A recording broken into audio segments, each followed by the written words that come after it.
Most fights are lost before the first punch is thrown. Your stance, your posture, everything sends a message. And here's a classic example.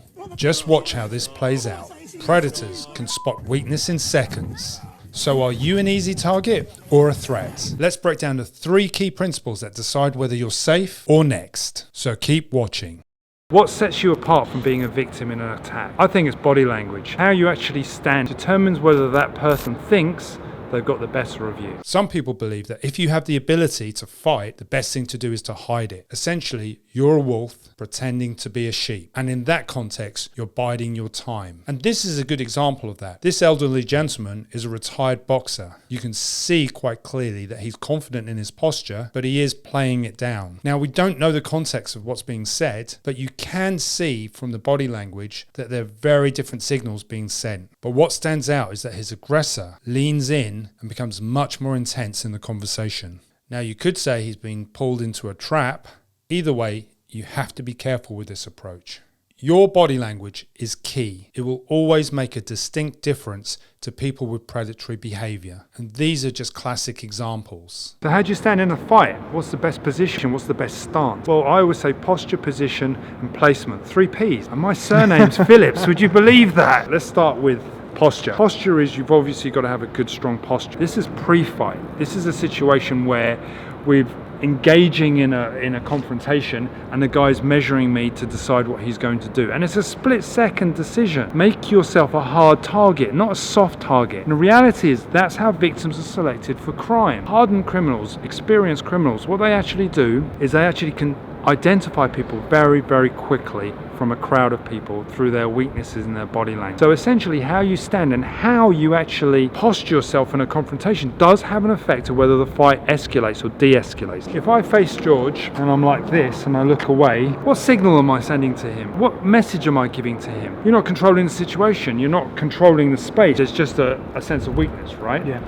Now, wolf in sheep's clothing is quite simple. It's the idea that I pretend to be a victim, and where I pretend to be bang, I hit the guy and I take you and I go at you. But let's be honest, and I'm only going to say this respectfully, but in my opinion, sometimes that's a dangerous strategy. If you pretend to be a victim, I get a little bit stronger, I get a little bit more confident, I get a little bit more aggressive, and that's what I actually do, because you're actually coming my way. Now, yes, it could be lulling me into a sort of false sense of security. The guy goes bang, hits me and attacks me and fights back. For me, I always think that body language is key when it comes to confrontations and self-defense, right? Yeah. I think what you've got to actually do is present a good, positive image of yourself.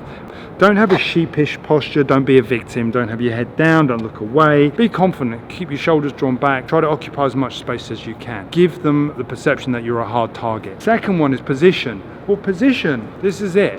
I want to be off to the side. The other thing I don't want to do, ideally, is stand directly in front of the person. Okay, and this is really important. So I want good posture, be off to the side, have my hands up. Now again, people say to me, but in a dynamic situation, the guy's arguing with his chest, he's coming at you, he's going to move. Yeah, if he moves to adjust himself, then I move to adjust myself. But I never actually try to stay square to the person's weapons. The squareness is dangerous. You've got to try to orientate. Placement. Well, placement's with your body. How do I actually place my body to face this person? I don't want to be standing with my legs in a neutral position. What I want to do is have a leg forward.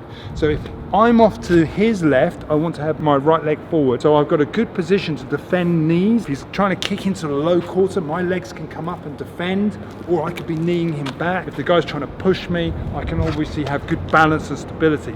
But here's the key thing. I'm off to the side to him all the time. The placement also takes into account the distance and the range. I don't really want to be sideways on at close range, because if I want to be this close to someone, which I don't want to be in an ideal world, but let's just say I'm in a bus, in a subway, I'm in a confined space, I have no choice. For me to activate this hand, I've got to turn in and use it, and that's too slow. If I'm quite close to the guy, I want to be fairly square. I've got my leg forward, my shoulders are angled, and my hands are up, so I can engage 2 hands quite quickly. So if I'm like this and I'm off to the side slightly, George decides he doesn't like me. I don't know why, I'm a really nice guy.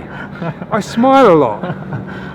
And he throws a punch, at least I can engage my hands, 1, engage my hands 2. I know this is sterile, but I'm trying to get the point across, and it's not active for YouTube, but I'm trying to get the point across so I can use my hands quite easily and very quickly. I need to be quick, dynamic on the person, keep my head down and the leg forward. But it's the 3 Ps that are essential for defending your space and being confident in defending that in a real fight. What I wanted to make was a simple point is don't be a victim. Keep good body language, good posture, whether you're a man, whether you're a woman, be confident in that. And if you're confident in your body language and confident in your posture, what you'll find is you'll be able to deal with the situation and maybe de-escalate it well before it resorts to violence. Thanks for watching.